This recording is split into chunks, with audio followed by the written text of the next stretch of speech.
अगर आज रात आपके कमरे की बत्ती अचानक अपने आप बुझ जाए, खिड़की के बाहर कोई न दिखे, फिर भी राख की हल्की गंध हवा में घुलने लगे और आपको ऐसा महसूस हो कि कोई जली हुई आंखें अंधेरे में आपको घूर रही हैं, तो हिम्मत रखिए, क्योंकि जो कहानी आप सुनने जा रहे हैं वह सिर्फ एक डरावनी दास्तान नहीं, बल्कि उस अधूरी चीख की सच्चाई है जो बरगद की जड़ों में दबकर भी जिंदा है।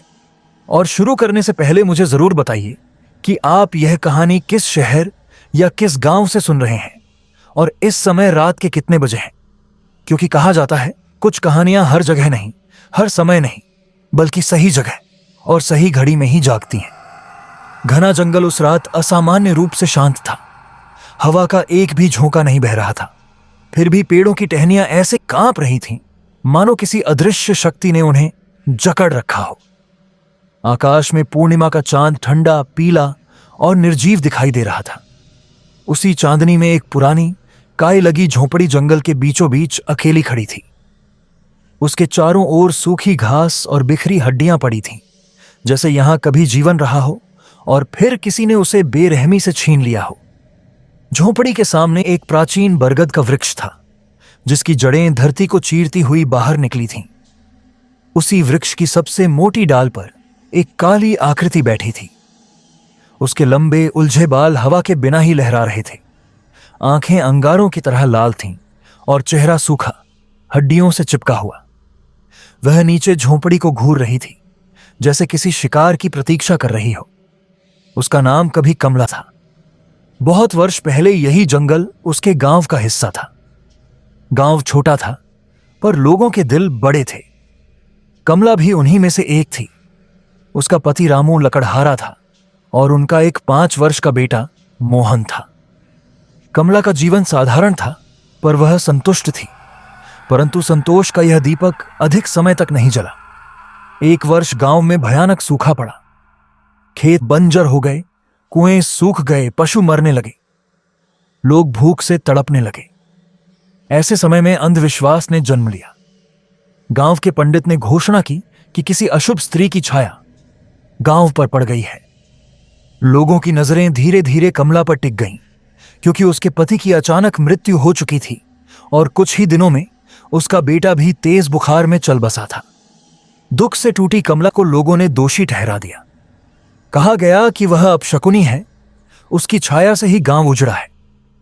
पहले फुसफुसाहट हुई, फिर आरोप लगे और एक रात भीड़ ने उसे घर से घसीट लिया। उसके बाल पकड़े गए, कपड़े फाड़े गए और उसे गांव के बाहर उसी बरगद के पेड़ से बांध दिया गया। कमला चीखती रही, रोती रही, दया की भीख मांगती रही, पर किसी के कानों में उसकी आवाज नहीं पहुंची। आग की लपटें उठीं और भीड़ ने उसे जिंदा जला दिया। उसकी अंतिम चीख उस जंगल में गूंजती रही और फिर सब शांत हो गया। परंतु वह चीख मिट्टी में समा नहीं सकी। बरसों बाद उसी स्थान पर अजीब घटनाएं होने लगी। रात होते ही किसी स्त्री के रोने की आवाज सुनाई देती। पशु बिना कारण मरने लगे।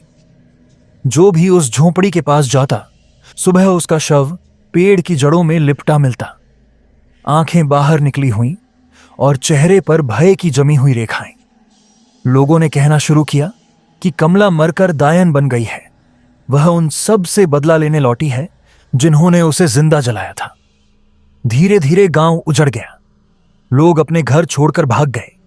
केवल कुछ बूढ़े और जिद्दी लोग रह गए जो इस सबको अंधविश्वास मानते थे। उन्हीं में से एक था हरिया। हरिया गांव का सबसे निडर युवक था।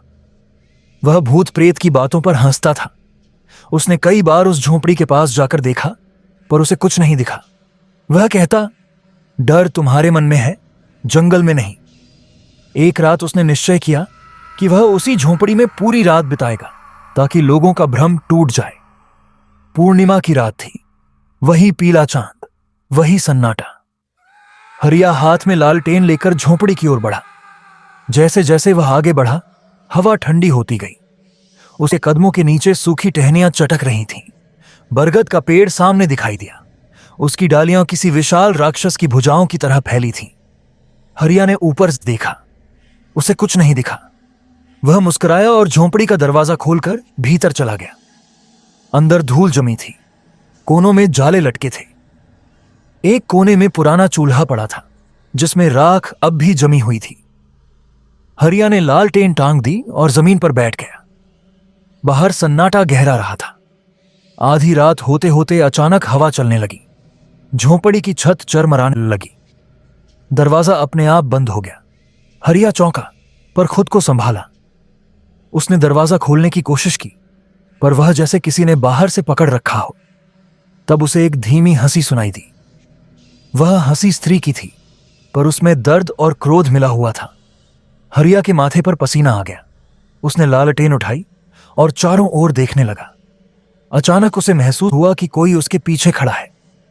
उसने धीरे धीरे पलटकर देखा। वहां एक काली आकृति थी। लंबे बाल चेहरे पर लटक रहे थे। आंखें लाल अंगारों की तरह चमक रही थीं। उसका शरीर झुका हुआ था और पैरों की उंगलियां उल्टी दिशा में मुड़ी हुई थीं। हरिया के गले से आवाज नहीं निकली। वह पीछे हटने लगा, पर उसके पैर जैसे जमीन से चिपक गए। आकृति धीरे धीरे उसके करीब आई। उसकी सांस बर्फ की तरह ठंडी थी। उसने फुसफुसाकर कहा, तुम्हें डर नहीं लगता? हरिया कांप उठा। उसने हिम्मत जुटाकर कहा, तू कौन है? आकृति हंसी। वह हंसी इतनी तेज थी कि झोंपड़ी की दीवारें कांप उठीं। मैं वही हूं जिसे तुमने जलाया था। हरिया चीखा, मैंने नहीं जलाया। पर तुमने रोका भी नहीं।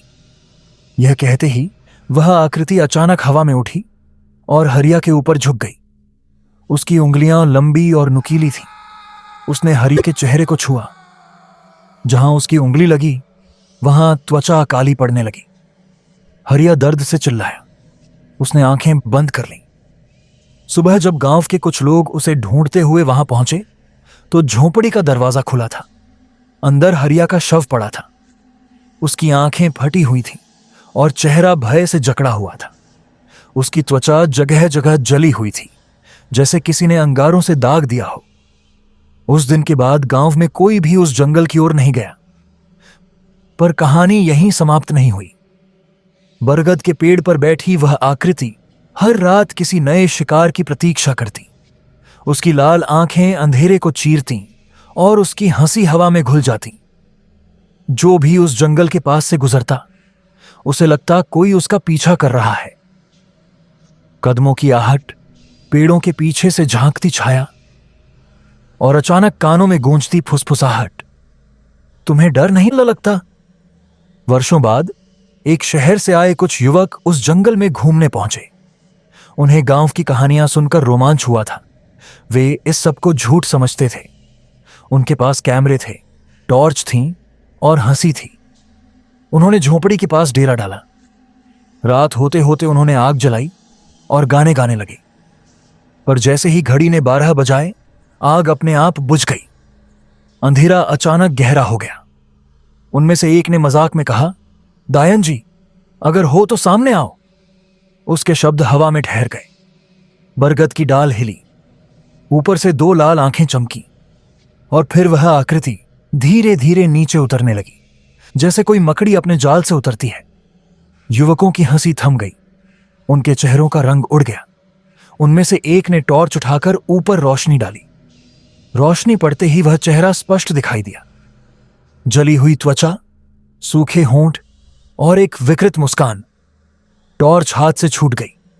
एक चीख गूंजी और फिर जंगल ने सब निगल लिया। सुबह वहां केवल राख मिली और पेड़ की जड़ों में कुछ ताजा खरोंचे। बरगद के पेड़ पर बैठी वह आकृति अब पहले से अधिक शक्तिशाली हो चुकी थी। हर चीख, हर भय उसे और मजबूत करता जा रहा था। उसका बदला अभी अधूरा था। जिन लोगों ने उसे जलाया था, उनकी पीढ़ियां अभी जीवित थीं और वह इंतजार कर रही थी। चांदनी में उसकी परछाई लंबी होती गई। उसकी आंखें अब केवल शिकार नहीं, बल्कि पूरे वंश की तलाश में थीं। जंगल की मिट्टी में समाई उसकी चीख अब फुसफुसाहट बनकर हर घर तक पहुंचने लगी थी। रात के तीसरे पहर गांव के एक बूढ़े ने अपने दरवाजे पर दस्तक सुनी।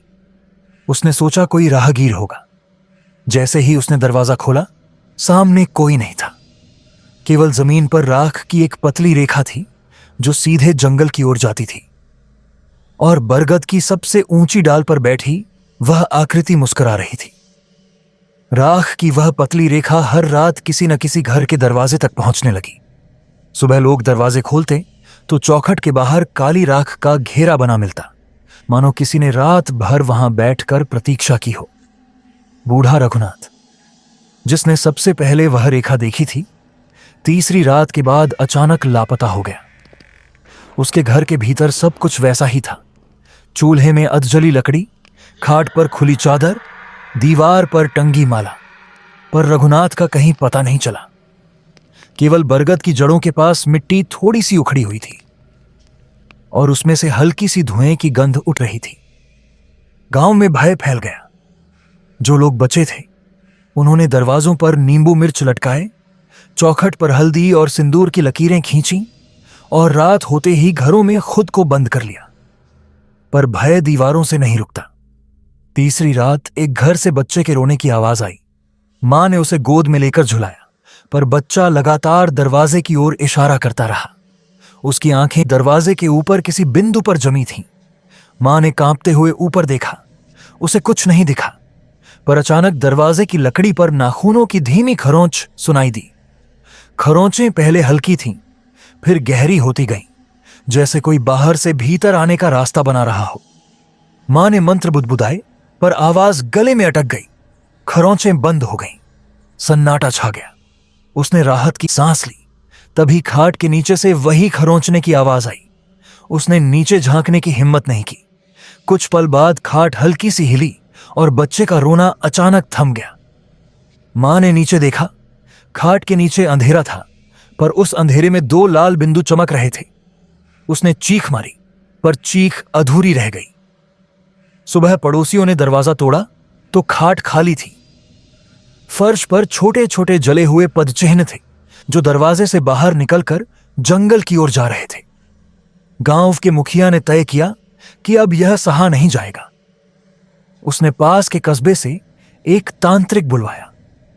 तांत्रिक का नाम विष्णुदत्त था। लंबा कद, जटाजूट, आंखों में कठोर चमक। वह कई बार भूत प्रेत उतारने के लिए प्रसिद्ध था। जब वह गांव पहुंचा तो लोगों ने उसकी चरण धूलि ली और उसे सब बताया। विष्णुदत्त ने बरगद के पास जाकर जमीन को छुआ। उसकी उंगलियां मिट्टी में धंसीं और उसने आंखें बंद कर लीं। कुछ क्षण बाद उसने कहा, यह आत्मा साधारण नहीं, इसे अन्याय ने जन्म दिया है। इसे केवल मंत्र से नहीं, सत्य से शांत करना होगा।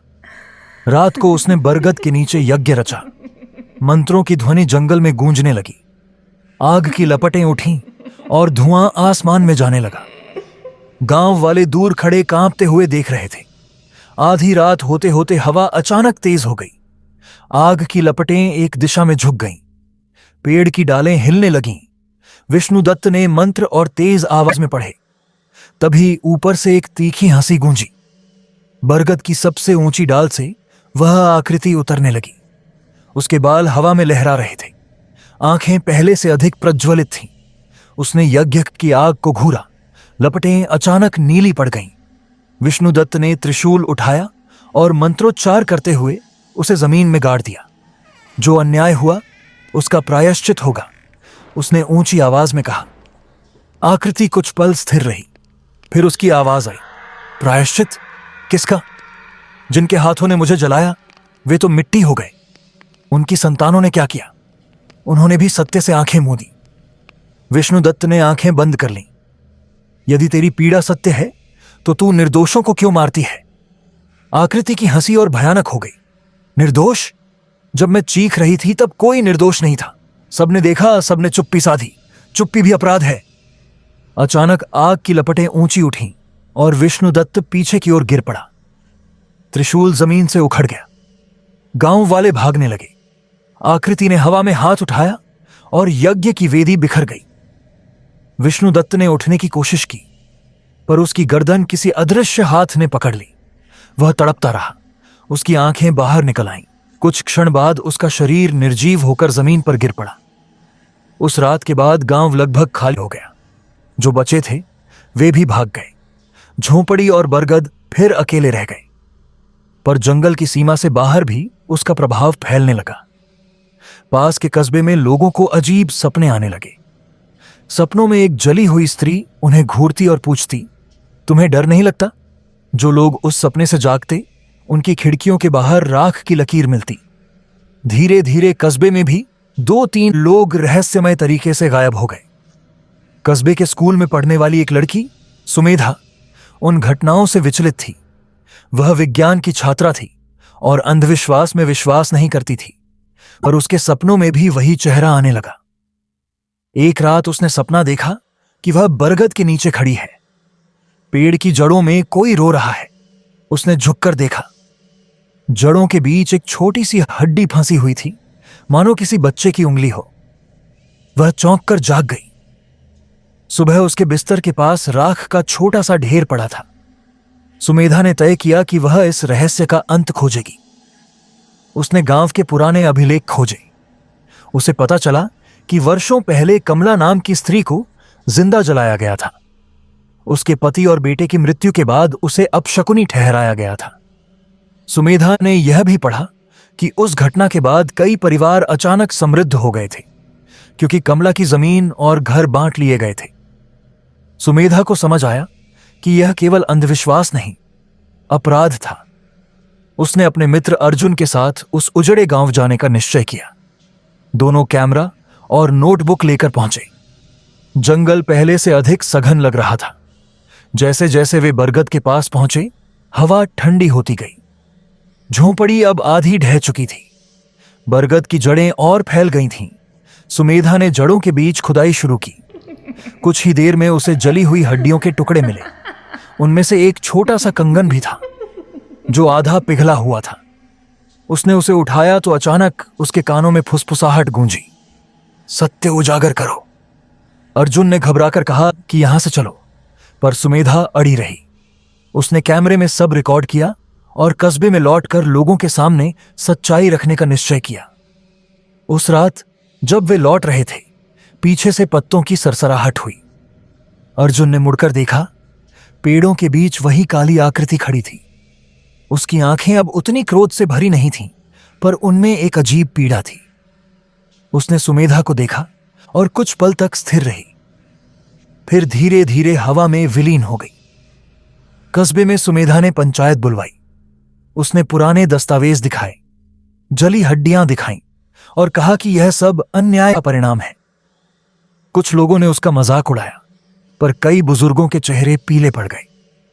उनमें से एक ने स्वीकार किया कि उसके दादा उस भीड़ में थे जिसने कमला को जलाया था। रात को वही बुजुर्ग अपने घर में अकेले बैठे थे। उन्होंने दीपक जलाया और कमला की आत्मा से क्षमा मांगी। हवा का झोंका आया और दीपक बुझ गया। अंधेरे में 2 लाल आंखें चमकी।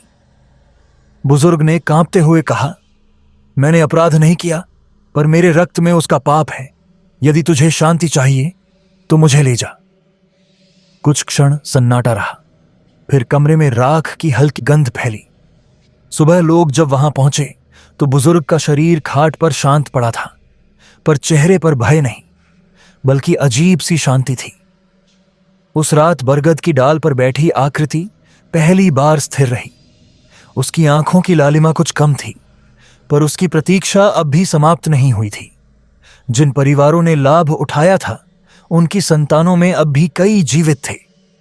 जंगल की ओर जाने वाली राह पर फिर से राख की पतली रेखाएं बनने लगी, और चांद की ठंडी रोशनी में वह आकृति अपनी लंबी उंगलियों से पेड़ की छाल कुरेदती रही, मानो समय की दीवार पर अपने प्रतिशोध की गिनती लिख रही हो। अगर इस कहानी ने आपके दिल की धड़कनें तेज कर दी, अगर आपको एक पल के लिए भी ऐसा लगा कि अंधेरे में कोई आपको देख रहा है, तो अभी इस चैनल को सब्सक्राइब कर लीजिए, क्योंकि अगली रात कौन सी अधूरी आत्मा अपनी कहानी सुनाने आएगी, ये कोई नहीं जानता। और हो सकता है अगली फुसफुसाहट आपके नाम से शुरू हो।